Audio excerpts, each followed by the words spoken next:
दोस्तों, आपके अपने चैनल बुक विस्पर तहे दिल से स्वागत हो। आज हम बात करने वाले हैं the art of manipulation by Nick Anderson book के बारे में। कभी आपने सोचा है कि लोग जैसा सोचते हैं वैसा क्यों सोचते हैं, या फिर कोई इंसान बार बार वही गलती क्यों करता है जबकि उसे पता है कि वो गलत है? और सबसे बड़ी बात, कोई हमें कभी कभी बहुत आसानी से क्यों मना लेता है और कभी हमारी लाख कोशिशों के बाद भी क्यों नहीं मानता? इन सारे सवालों का जवाब छुपा है ह्यूमन साइकोलॉजी, मानव मनोविज्ञान को समझने में। इंसान का दिमाग एक रहस्य है। इंसान का दिमाग एक ऐसी मशीन है जो लगातार काम करती रहती है। हम जो भी देखते हैं, सुनते हैं, महसूस करते हैं, सब हमारे दिमाग में रिकॉर्ड होता है। लेकिन मज़े की बात यह है कि हमारा दिमाग हमेशा लॉजिक, तर्क पर नहीं चलता, बल्कि कई बार इमोशंस, भावनाओं और बायस, पक्षपात पर चलता है। सोचिए, अगर कोई आपको अचानक गिफ्ट दे दे तो आपको उस इंसान के लिए पॉजिटिव फीलिंग आ जाएगी। अब अगर वही इंसान आपसे कोई मदद मांगे तो क्या आप तुरंत ना बोल पाएंगे? शायद नहीं। यही है इंसानी दिमाग का खेल। हम ज़्यादातर फैसले इमोशनली लेते हैं और बाद में उसे लॉजिक से जस्टिफाई कर देते हैं। हम सब सोचते हैं कि हम बहुत स्मार्ट हैं और अपने फैसले खुद लेते हैं, लेकिन सच ये है कि हमारा दिमाग कुछ शॉर्टकट्स पर काम करता है। इन्हें ही कॉग्निटिव बायसेस कहते हैं।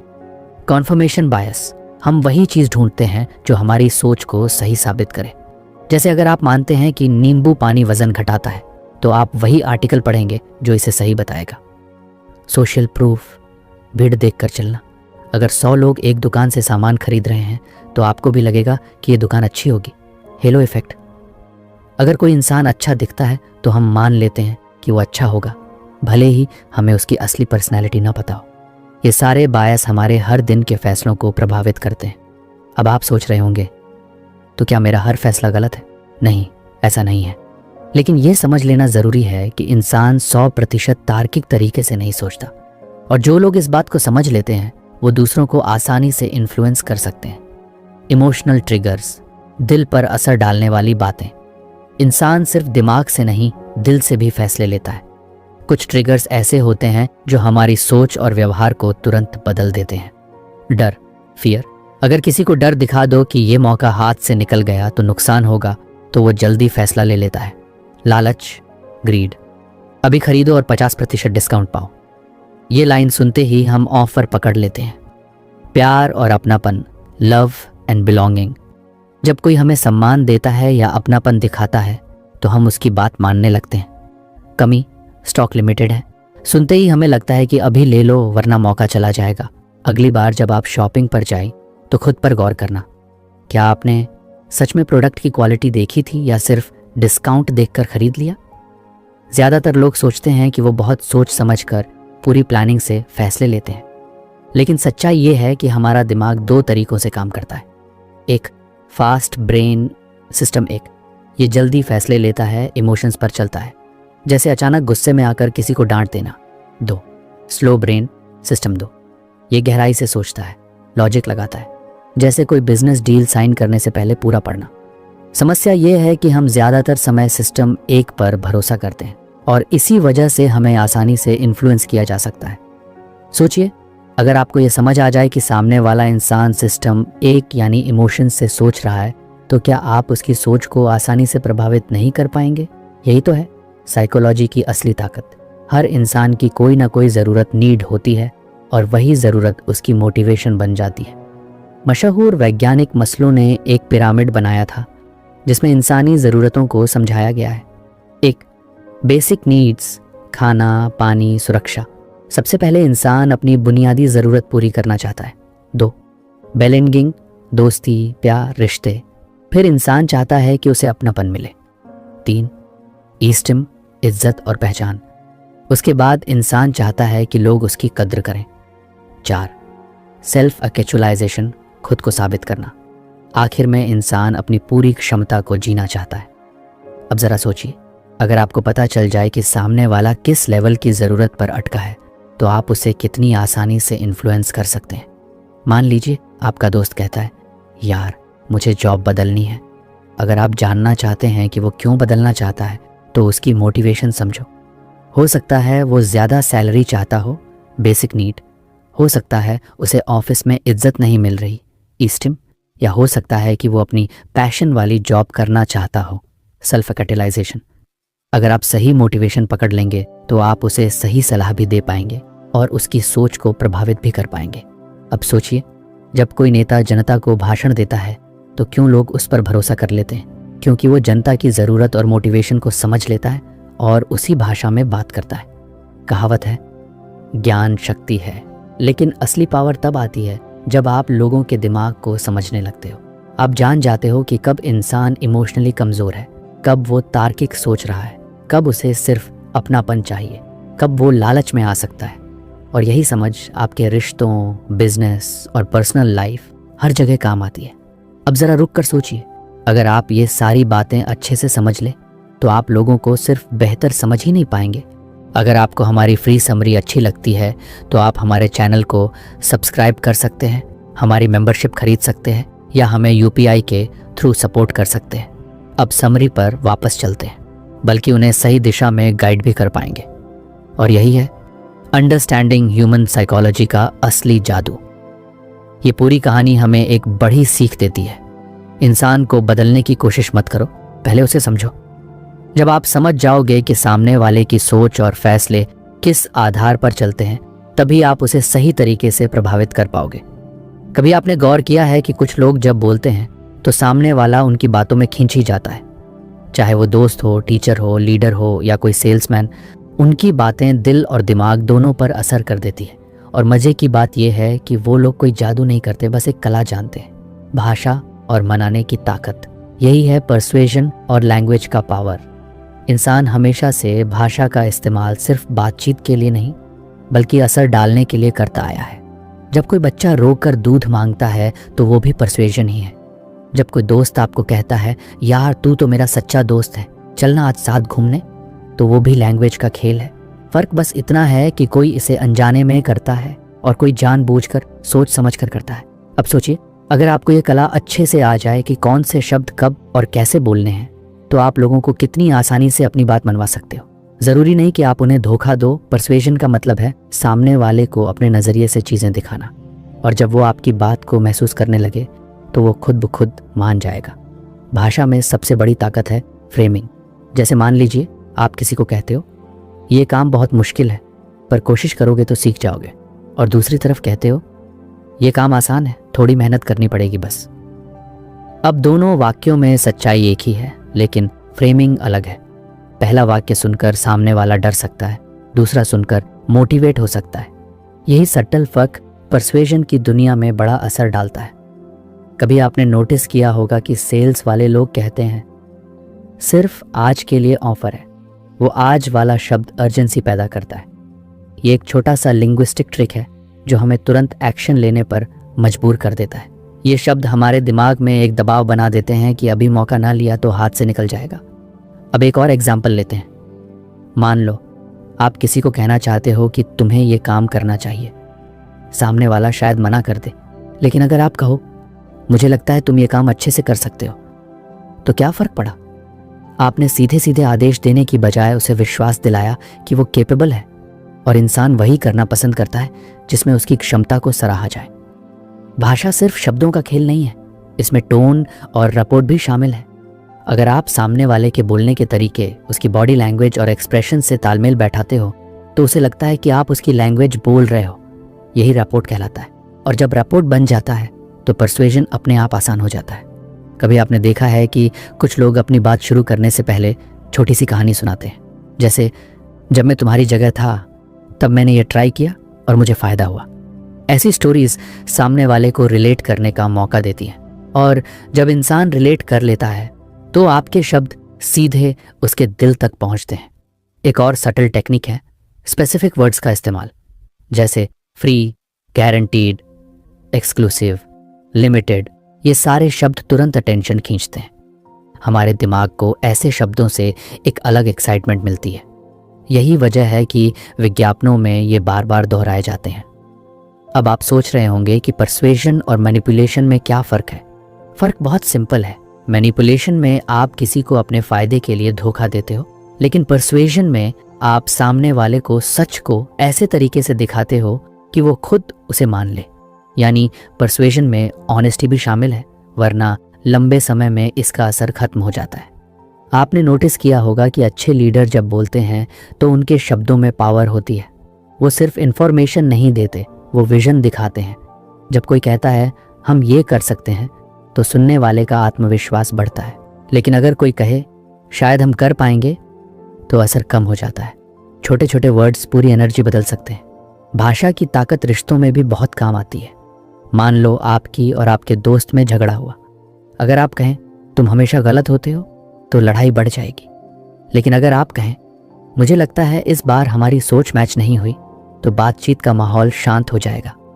यही शब्दों का असर है। वही बात अलग अंदाज में कहो और उसका नतीजा बिल्कुल बदल जाएगा। एक और चीज़ जो परसुएजन में काम आती है वो है सवाल पूछना। जब आप सीधे आदेश देते हो तो सामने वाला रेजिस्ट करता है, लेकिन अगर आप सवाल पूछते हो तुम्हें क्या लगता है अगर हम ये ट्राई करें तो अच्छा होगा, तो सामने वाले को लगता है कि उसकी राय भी इम्पॉर्टेंट है, और इंसान वही काम जल्दी करता है जिसमें उसे ओनरशिप मिले। अब सोचिए, भाषा का ये खेल सिर्फ पर्सनल रिश्तों या सेल्स में नहीं बल्कि हमारी रोज़मर्रा की ज़िंदगी में भी चलता है।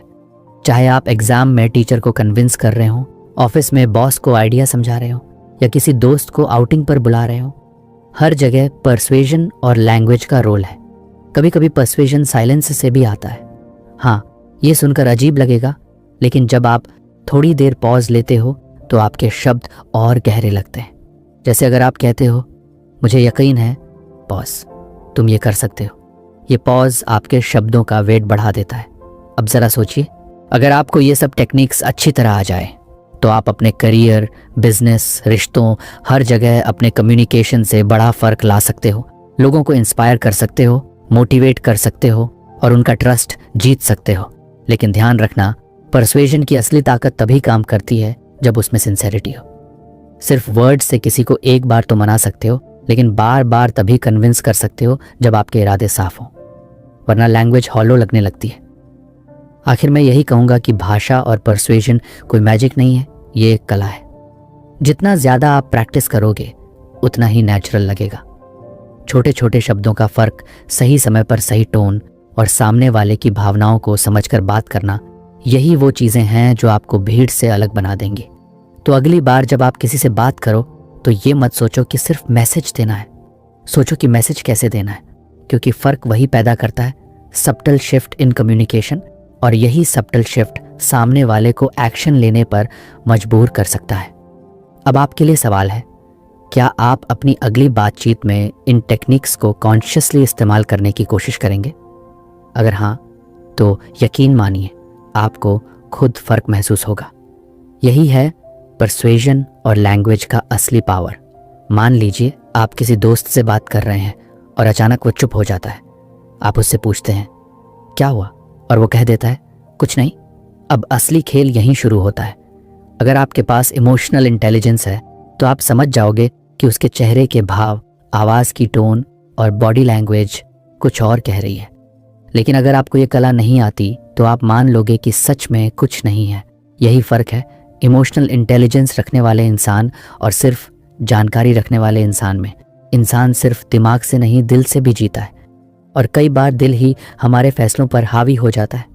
इमोशनल इंटेलिजेंस यानी दूसरों की भावनाओं को पहचानना, समझना और अपने इमोशंस को भी कंट्रोल करना।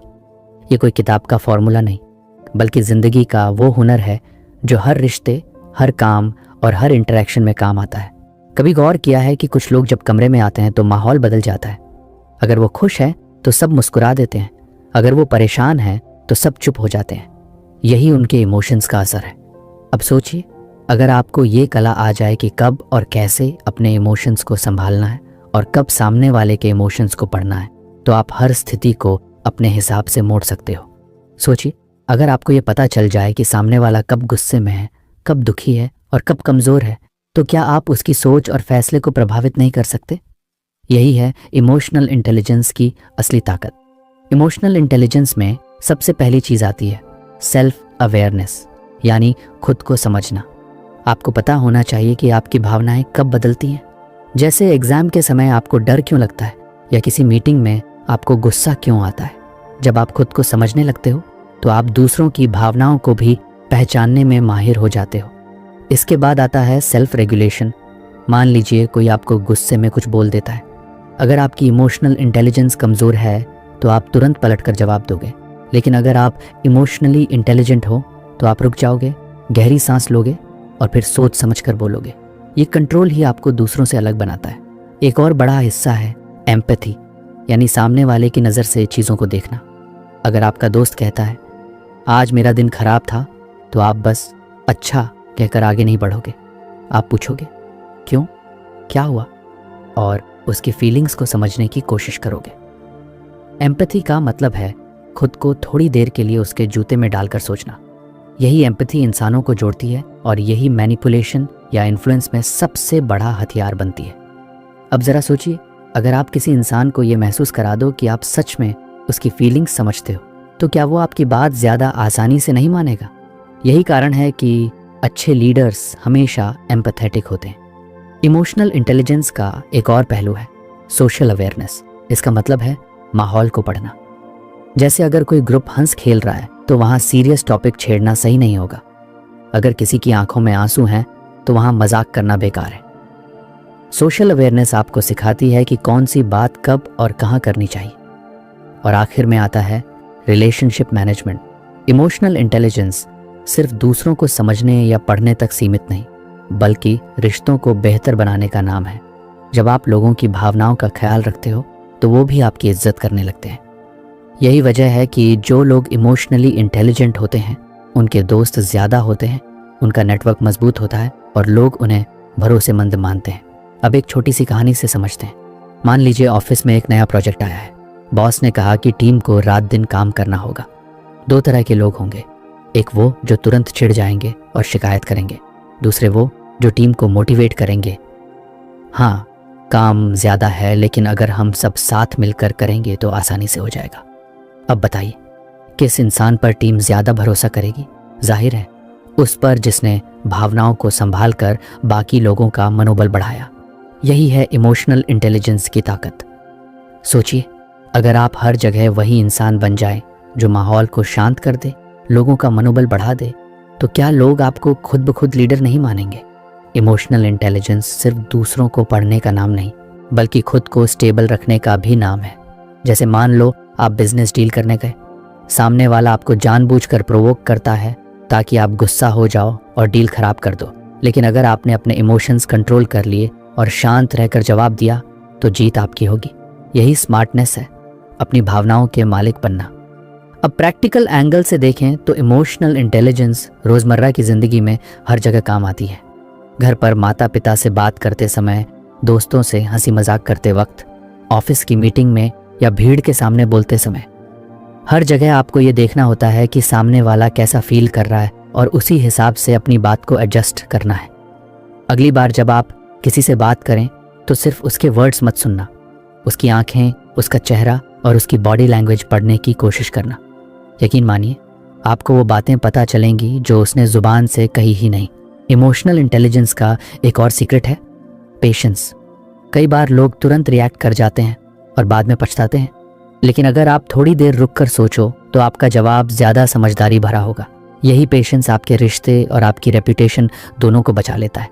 आखिर में इमोशनल इंटेलिजेंस सिर्फ दूसरों को इन्फ्लुएंस करने के लिए नहीं, बल्कि खुद को एक बेहतर इंसान बनाने के लिए भी है। जब आप दूसरों की फीलिंग्स को समझते हो, उन्हें वैल्यू देते हो, तो आप सिर्फ अच्छे मैनिपुलेटर या इन्फ्लुएंसर नहीं, बल्कि अच्छे इंसान भी बनते हो। और यही आपको ज़िंदगी में लंबे समय तक सफल बनाता है। तो अब आपके लिए चैलेंज है, आज ही से कोशिश करना कि आप सिर्फ शब्द न सुनो, बल्कि इमोशंस भी सुनो। सिर्फ अपना गुस्सा न संभालो, बल्कि सामने वाले की खुशी दुख को भी महसूस करो। क्योंकि जब आप दूसरों के दिल तक पहुंच जाते हो तो उनका दिमाग अपने आप आपकी बात मान लेता है। यही है इमोशनल इंटेलिजेंस की असली ताकत। सोचिए, अगर कोई आपसे बार बार कहे कि मैं तुम्हारे साथ हूँ, तुम मुझ पर भरोसा कर सकते हो, और फिर धीरे धीरे हर वक्त आपके काम आए, आपकी मदद करे, आपको इज्जत दे, तो क्या आप उस पर यकीन नहीं करने लगोगे? इंसान का दिल ऐसा ही है, जब कोई हमें अपनापन दिखाता है और बार बार भरोसेमंद तरीके से बर्ताव करता है तो हम उसके इरादों पर शक करना छोड़ देते हैं। यही भरोसा बनाने की कला है। लेकिन असली खेल तब शुरू होता है जब कोई उस भरोसे को अपने फ़ायदे के लिए इस्तेमाल करने लगे। यही है ट्रस्ट बनाना और फिर उसे एक्सप्लॉइट करना। भरोसा इंसानी रिश्तों की सबसे मजबूत डोर है।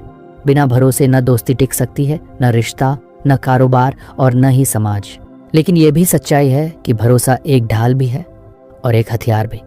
जब आप किसी पर भरोसा करते हैं तो आप उसकी गलतियों को नज़रअंदाज कर देते हैं, उसके शब्दों पर सवाल नहीं उठाते और उसकी नीयत को साफ मान लेते हैं। और अगर सामने वाला इस मनोविज्ञान को समझ ले तो वो धीरे धीरे आपके फैसलों पर भी काबू पा सकता है।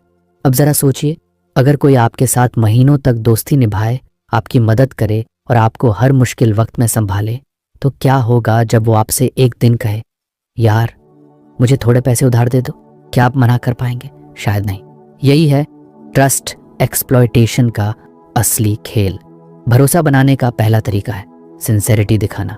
लोग सबसे ज्यादा उसी पर भरोसा करते हैं जो उन्हें सच्चा लगे, भले ही सामने वाला पूरी तरह सच्चा ना हो। लेकिन अगर वो अपनी बातों और कामों से सिंसेरिटी का इल्यूजन बना देता है तो लोग मान लेते हैं कि ये इंसान तो दिल से अच्छा है। यही वजह है कि बड़े बड़े मैनिपुलेटर हमेशा सॉफ्ट टोन, मुस्कान और समझदारी वाली बातें इस्तेमाल करते हैं। दूसरा तरीका है रेलिबिलिटी, यानी भरोसेमंद दिखना। जैसे कोई इंसान बार बार अपने वादे पूरे करे, छोटी छोटी बातों में भी कंसिस्टेंसी दिखाए, तो धीरे धीरे लोग उसे डिपेंडेबल मानने लगते हैं। फिर चाहे वो असली में भरोसेमंद हो या सिर्फ फसाड बना रहा हो, लोग उस पर यकीन करने लगते हैं। तीसरा तरीका है गुडविल दिखाना। अगर कोई बिना मतलब आपकी मदद कर दे तो आपको लगता है कि वो इंसान अच्छा है। जैसे अगर ऑफिस में कोई सहकर्मी हमेशा आपके प्रोजेक्ट में मदद कर देता है तो आपको लगता है कि वो जेन्युइनली आपकी भलाई चाहता है। लेकिन हो सकता है उसका मकसद सिर्फ आपको अपने कर्जदार जैसा फील कराना हो, ताकि जब उसे ज़रूरत पड़े तो आप मना ना कर पाओ। आप खुद सोचिए, कितनी बार किसी ने आपके साथ छोटा सा एहसान किया और आपने खुद ब खुद सोचा कि अब मुझे भी इसका एहसान लौटाना चाहिए। यही इंसान का मनोविज्ञान है और यही एक्सप्लॉइट किया जाता है। भरोसा एक बार बन जाए तो इंसान की गार्ड नीचे हो जाती है, यानी वो सतर्क रहना छोड़ देता है और यहीं से एक्सप्लॉयटेशन शुरू होती है। सामने वाला कह सकता है, तुम तो मुझे जानते हो, मैं तुम्हारा बुरा कभी नहीं सोच सकता। इस लाइन के बाद इंसान सवाल करना बंद कर देता है और बिना सोचे समझे मान लेता है। अब एक कहानी सोचिए। एक शहर में एक दुकानदार था जो हर ग्राहक को बड़ी इज्जत देता, मुस्कान के साथ बात करता और कभी धोखा नहीं देता। लोग उसे इतना भरोसेमंद मानते कि बिना बार्गेनिंग किए उसके दुकान से सामान खरीद लेते। लेकिन एक दिन उसने धीरे धीरे प्रोडक्ट्स की क्वालिटी गिरानी शुरू की। लोगों को शुरू में शक नहीं हुआ क्योंकि उनका भरोसा पहले से मजबूत था, और जब तक उन्हें असलियत का पता चला तब तक उसका बहुत फायदा हो चुका था। यही है ट्रस्ट एक्सप्लॉयटेशन। सवाल यह है कि क्या भरोसा हमेशा सही साबित होता है? जवाब है नहीं। भरोसा सही भी हो सकता है और गलत भी। फर्क सिर्फ इतना है कि किसने इसे किस मकसद से बनाया है। मैनिपुलेटर्स अक्सर मिररिंग टेक्निक इस्तेमाल करते हैं, यानी सामने वाले की आदतें और सोच को कॉपी करना। अगर आपको लगे कि कोई इंसान आपकी ही तरह सोचता है, आपकी ही तरह हंसता है, आपकी ही तरह बात करता है, तो आप जल्दी कनेक्ट महसूस करते हो और कनेक्शन बनते ही भरोसा पनपने लगता है। एक और तरीका है वल्नरेबिलिटी दिखाना। जब कोई इंसान अपनी कमजोरियां आपके सामने रखता है तो आपको लगता है कि ये तो सच्चा है, ये अपना असली चेहरा दिखा रहा है, और आप उस पर ज्यादा भरोसा करने लगते हैं। लेकिन कई बार ये सिर्फ फसाड होता है, ताकि आप सोचो कि जब इसने मुझे अपनी सच्चाई बताई है तो ये मुझे कभी धोखा नहीं देगा। क्या आपने कभी गौर किया है कि लोग सीक्रेट्स शेयर करके कितनी जल्दी नज़दीक आ जाते हैं? असल में वो ट्रस्ट बनाने की सबसे तेज तकनीक है। भरोसा बनाने के बाद एक्सप्लॉयटेशन का अगला कदम है धीरे धीरे फेवर्स मांगना। पहले छोटी छोटी रिक्वेस्ट, फिर बड़ी। जैसे पहले कहेंगे यार नोट्स दे देना, फिर कहेंगे क्लास बंक करके मेरे साथ चल, और आखिर में कहेंगे एग्ज़ाम में मेरी मदद कर देना। और क्योंकि आप पहले ही छोटे फेवर्स कर चुके हो, आपको बड़ा फेवर करने से रोकना मुश्किल हो जाता है। अब अगर हम पॉलिटिक्स की तरफ देखें तो लीडर्स जनता के बीच भरोसा बनाने के लिए अच्छे वादे करते हैं, मदद बांटते हैं, गरीबों को सहारा देते हैं। लोग मान लेते हैं कि ये नेता सच्चा है। लेकिन इलेक्शन जीतने के बाद वही नेता जनता के भरोसे का फायदा उठाकर अपने फायदे के लिए फैसले लेने लगता है। यही खेल हर जगह चलता है, फैमिली, बिजनेस, फ्रेंडशिप और पॉलिटिक्स। सोचिए, क्या आपने भी कभी किसी पर इतना भरोसा किया कि बाद में लगा काश मैंने इतना भरोसा ना किया होता? अगर हाँ, तो आपने ट्रस्ट एक्सप्लॉयटेशन का शिकार जरूर किया है। लेकिन ध्यान रहे, ट्रस्ट सिर्फ एक्सप्लॉयटेशन के लिए ही नहीं होता, पॉजिटिव तरीके से भी इसका इस्तेमाल किया जा सकता है। अगर कोई लीडर लोगों का ट्रस्ट जीतकर सच में उनके भले के लिए फैसले लेता है तो वही भरोसा समाज को आगे बढ़ाता है। फर्क सिर्फ नीयत का है। आखिर में यही समझने की ज़रूरत है कि भरोसा एक पावरफुल टूल है। इसे बनाना मुश्किल है, लेकिन एक बार बन जाए तो इंसान की पूरी सोच बदल सकता है। और अगर किसी ने इसे सही नीयत से इस्तेमाल किया तो वो रिलेशनशिप्स को स्ट्रॉन्ग बना देगा, लेकिन अगर बुरी नीयत से इस्तेमाल किया तो एक्सप्लॉयटेशन की सबसे खतरनाक फॉर्म बन जाएगा। तो अगली बार जब कोई आपके साथ बहुत अच्छा बर्ताव करे, आपको बार बार अपनी सिंसेरिटी दिखाए और आपकी हर छोटी बड़ी मदद करे, तो आंख बंद करके भरोसा मत कीजिए। सोचिए उसका असली मकसद क्या है, क्योंकि भरोसा वही है जो या तो आपके रिश्ते मजबूत करेगा या आपको कमज़ोर बना देगा। अब आपके लिए सवाल ये है, आप कैसे पहचानेंगे कि सामने वाला सच में भरोसेमंद है या सिर्फ फसाड बना रहा है? यही स्किल अगर आ गई तो आप एक्सप्लॉयटेशन से बच सकते हो और भरोसे का सही इस्तेमाल कर सकते हो। यही है ट्रस्ट की असली ताकत। किसी भी रिश्ते या बातचीत में अगर आप ध्यान से देखें तो सबसे बड़ा खेल होता है लोगों और हालात को संभालना। जिंदगी में हम रोज़ ऐसी कई स्थितियों से गुजरते हैं जहां हमें सामने वाले को मैनेज करना होता है और माहौल को अपने हिसाब से मोड़ना पड़ता है। सोचिए, कभी आप ऑफिस में हो और बॉस अचानक एक नया प्रोजेक्ट दे दें, तो आपको न सिर्फ काम को मैनेज करना है बल्कि टीम को भी संभालना है। या फिर घर की ही कोई स्थिति ले लीजिए, परिवार के किसी सदस्य की नाराज़गी को शांत करना है, तो आप क्या करते हो? आप हालात को ऐसा मोड़ देते हो कि सामने वाला मान जाए। यही असली कला है, लोगों और स्थितियों को मैनेज करना। अब यहाँ पर मज़ेदार बात यह है कि हर इंसान को लगता है कि वो बहुत स्मार्ट है और उसे कोई आसानी से प्रभावित नहीं कर सकता, लेकिन असलियत यह है कि ज़्यादातर लोग अपनी भावनाओं और माहौल से बहुत जल्दी प्रभावित हो जाते हैं। जब आप माहौल को कंट्रोल कर लेते हो तो लोग उसी हिसाब से रिएक्ट करने लगते हैं जैसा आप चाहते हो। उदाहरण के तौर पर, अगर आप किसी मीटिंग में हैं और आप एकदम आत्मविश्वास से अपनी बात रखते हैं तो दूसरों को लगेगा कि आप सही कह रहे हो, भले ही उनकी खुद की राय थोड़ी अलग क्यों ना हो। यहाँ पर एक बहुत दिलचस्प हुक है। लोग हमेशा सोचते हैं कि वे खुद फैसले ले रहे हैं, लेकिन असलियत में कई बार उनका फैसला पहले से ही आपके द्वारा तैयार किए गए माहौल से प्रभावित होता है। यानी आप चुपचाप उनके दिमाग में एक रास्ता बना देते हो और वे बिना समझे उसी रास्ते पर चल पड़ते हैं। क्या ये मज़ेदार नहीं लगता? अब ज़रा सोचिए कि इस कला का इस्तेमाल मार्केटिंग वाले कितनी चतुराई से करते हैं। जब कोई ब्रांड लिमिटेड टाइम ऑफर लिखकर आपको खरीदने पर मजबूर करता है तो असल में वे माहौल को ऐसा बना रहे हैं कि आपको लगे अगर अभी नहीं लिया तो मौका हाथ से निकल जाएगा। इस तरह से एक साधारण सा प्रोडक्ट अचानक ज़रूरी लगने लगता है। यही है हालात को अपने हिसाब से मोड़ने की ताकत। लेकिन ये सब सिर्फ मार्केटिंग तक सीमित नहीं है। पर्सनल रिश्तों में भी लोग ये ट्रिक इस्तेमाल करते हैं। जैसे मान लीजिए आपको अपने किसी दोस्त से मदद चाहिए, लेकिन आप सीधे सीधे बोल नहीं सकते, तो आप पहले उसे यह एहसास दिलाते हो कि वह आपके लिए कितना भरोसेमंद है और फिर सही वक्त पर अपनी बात रखते हो। सामने वाला यह सोचकर मदद कर देता है कि उसने खुद से निर्णय लिया है, लेकिन सच्चाई यह है कि आपने पूरा माहौल उसी दिशा में तैयार कर दिया था। कभी गौर किया है कि बहस के दौरान कुछ लोग बहुत शांत रहते हैं और कुछ गुस्से में आ जाते हैं?